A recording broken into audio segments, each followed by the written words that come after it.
Welcome साथियों, स्वागत है आपका।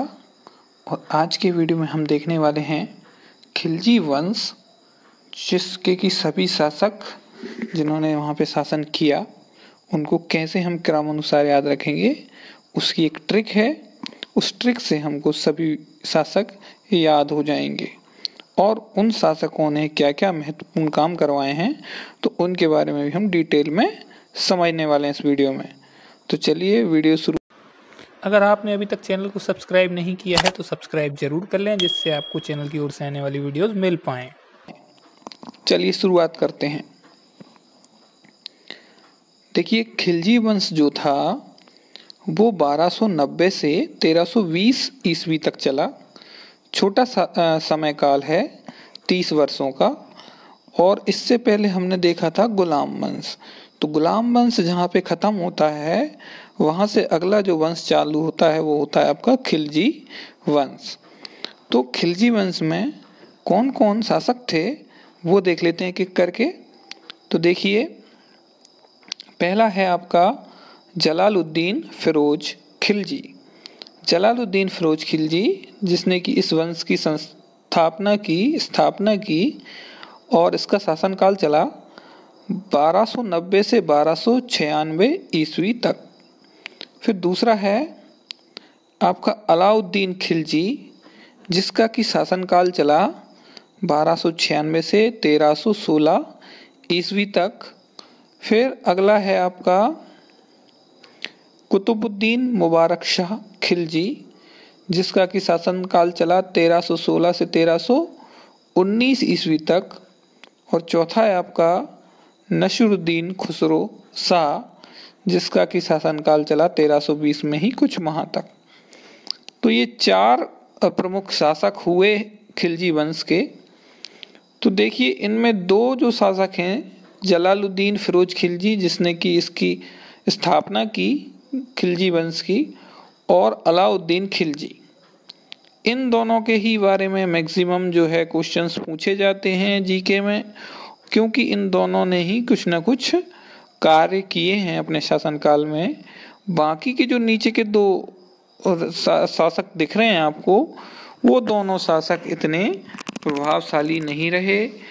जिसमें कि कुतुबुद्दीन मुबारक शाह खिलजी ने शासन तो किया, लेकिन उसके शासन में वह बात नहीं थी जो बात आपकी जलालुद्दीन फिरोज खिलजी और अलाउद्दीन खिलजी के शासन में आपको देखने को मिलेगी।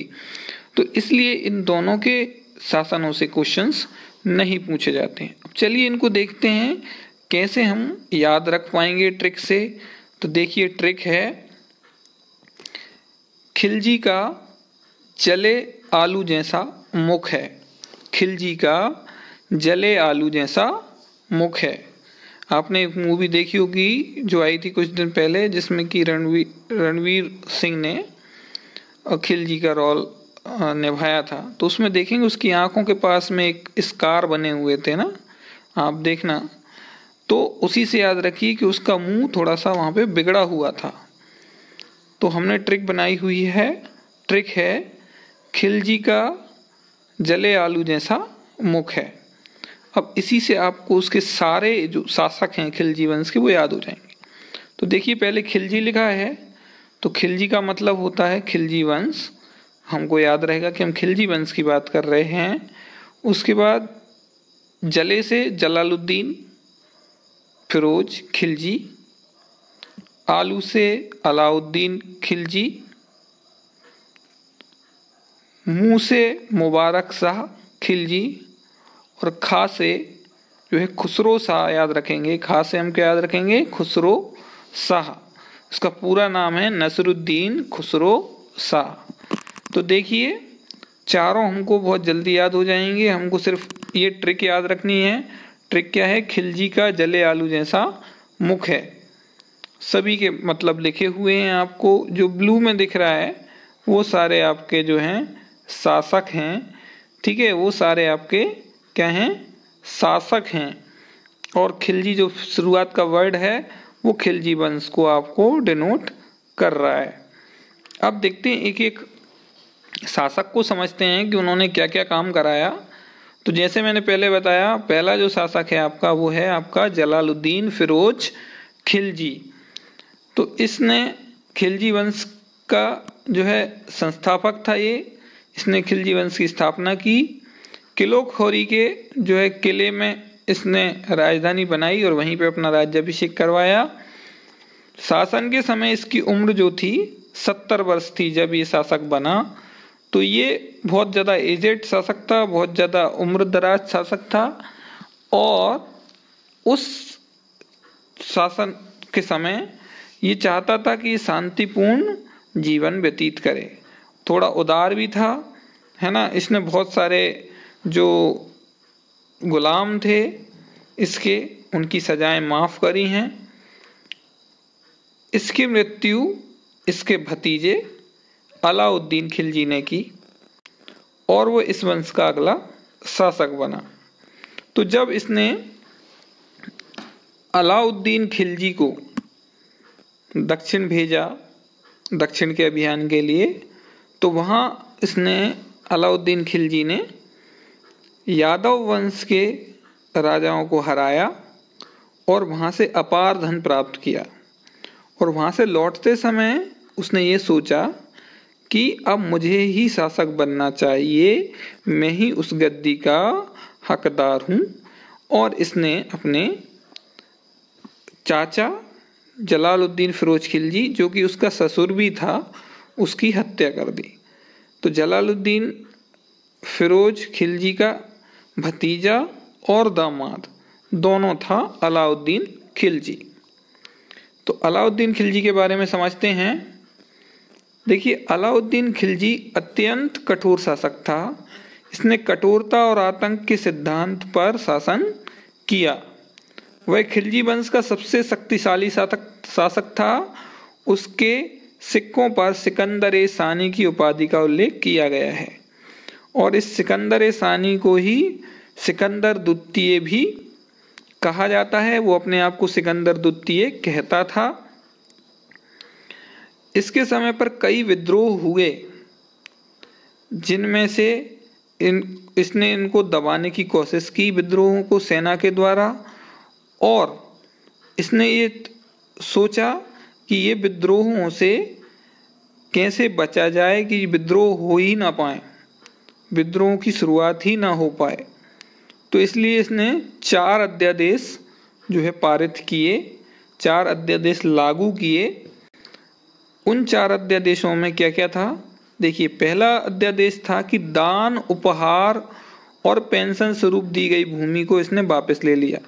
तो जो भी वहाँ के अमीर लोग थे, जो भी वहाँ के लोगों को इसने सरकार के शासन की तरफ से जो भूमि दान में मिली हुई थी, उपहारों में मिली हुई थी, वो इसने वापस ले ली और उस जो भूमि थी उसको सरकारी भूमि या शासन वाली जो भूमि थी उसके रूप में उसने उसका वो कर दिया। अगला था अच्छे गुप्तचर विभाग का गठन किया।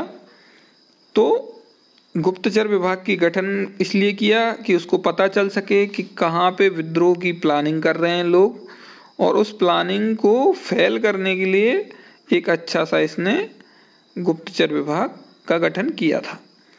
तीसरा, शराब, भांग और जुआ आदि पर प्रतिबंध लगा दिया, क्योंकि ये नहीं चाहता था कि लोग एक जगह इकट्ठे हों, जो अमीर लोग हैं वो एक जगह इकट्ठे हों और इसके खिलाफ विद्रोह के लिए कोई प्लानिंग कर पाए।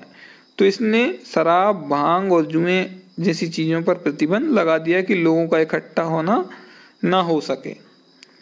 चौथा अध्यादेश था वो था अमीरों की दावतों पर प्रतिबंध लगा दिया, उनके विवाहों पर प्रतिबंध लगा दिया, जिससे कि एक जगह पर एकत्रित ना हो सकें लोग।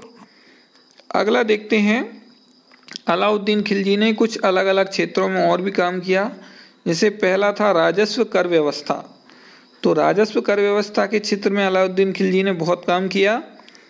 तो देखिए, लगान जो थी वो पहले, इसके शासन के पहले जो शासक थे वो 1/3 लेते थे। 1/3 जो है फसल पर लगान लेते थे, लेकिन इसने उसको बढ़ाकर 1/2 कर दिया। मतलब 50% जो है फसल का लगान स्वरूप ये लेने लगा। दो इसने नए कर लगाए, एक था आपका चराई कर और एक था घरी कर। तो चराई कर जो था, जो पशुओं को चरने के लिए जो भूमि होती थी उस पर भी इसने कर लगाया, और घरी कर जो मकान बनाने के लिए और मकान के लिए जो चीज़ें उपयोग में लाई जाती थी उन पे भी इसने कर लगाना स्टार्ट कर दिया। भूमि की माप कराई, जो भी भूमि थी उसकी माप कराई और उसके अनुसार लगान का निर्धारण किया, भूमि की पैमाइश करवाई। राजस्व प्रणाली को बेहतर बनाने के लिए दीवाने मस्त खराज की स्थापना भी कराई थी। इसने इस विभाग का कार्य बकाया राशि को वसूलना होता था। तो ये क्वेश्चन बन जाता है, दीवाने मस्त खराज की स्थापना कौन से शासक ने करवाई थी या किस लिए करवाई थी? तो यहाँ से इसको याद रखें, दीवाने मस्त खराज की स्थापना जो है राजस्व प्रणाली को बेहतर बनाने के लिए अलाउद्दीन खिलजी ने करवाई थी। अलाउद्दीन खिलजी ने भूमि के माप के लिए बिस्वा नामक इकाई को आधार बनाया था। अब देखते हैं अलाउद्दीन खिलजी की बाजार व्यवस्था। तो बाजार में भी इसने कुछ सुधार किए उस समय जो इसको लगते थे। तो जैसे कि इसने बड़े पैमाने पर कई वस्तुओं की कीमतों को नियंत्रित किया। इसके शासनकाल में लगभग 20 वर्ष का शासनकाल था, जिसमें कि इसने कभी भी किसी भी वस्तु के मूल्य बढ़ने नहीं दिए, जो फिक्स कर दिए वही मूल्य रहे। तो इसने जो है मूल्य नियंत्रण प्रणाली पर काम किया।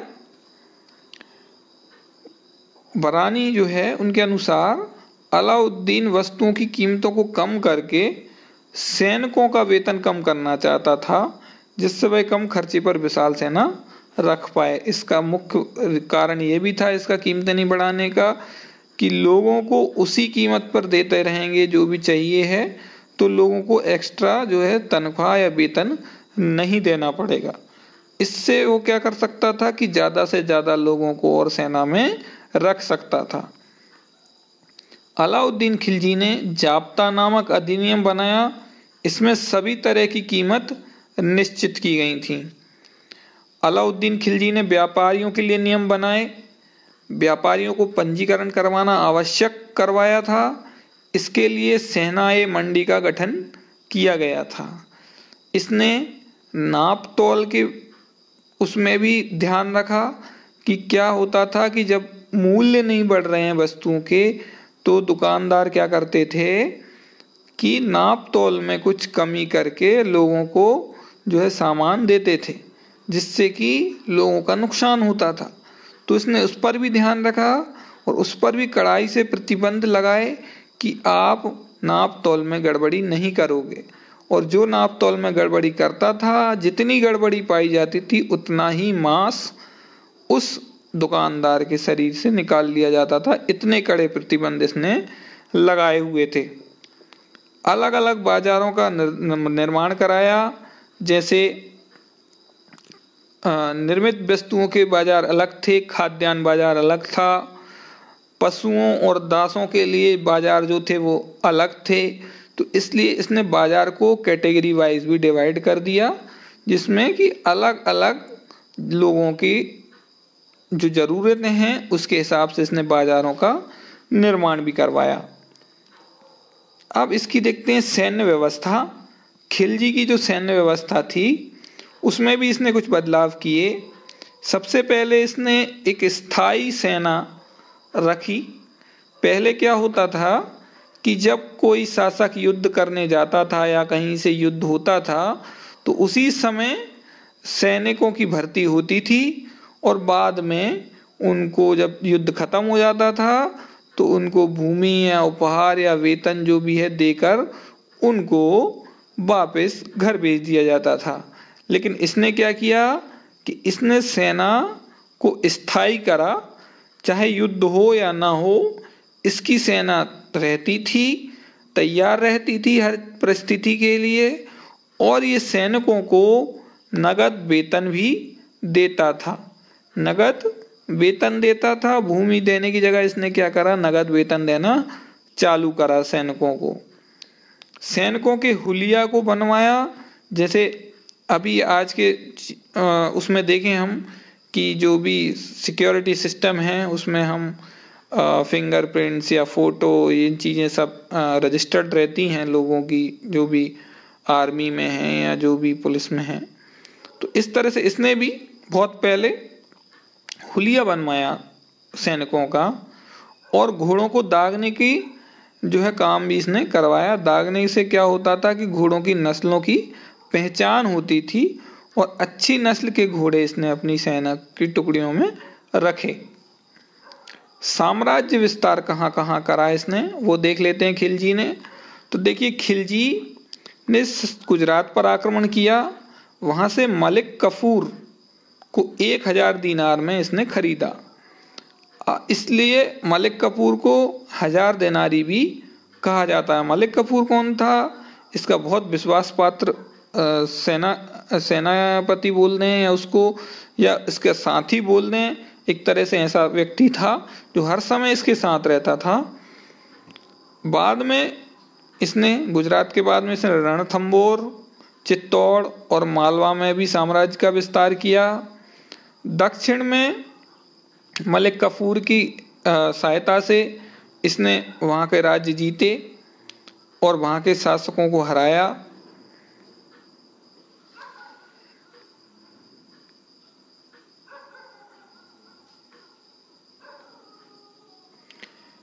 आज के वीडियो में इतना ही है। अगले वीडियो में हम देखेंगे एक नया वंश जो कि इसके बाद प्रारंभ हुआ है, और उसको कैसे शॉर्ट ट्रिक से हम याद रख पाएंगे।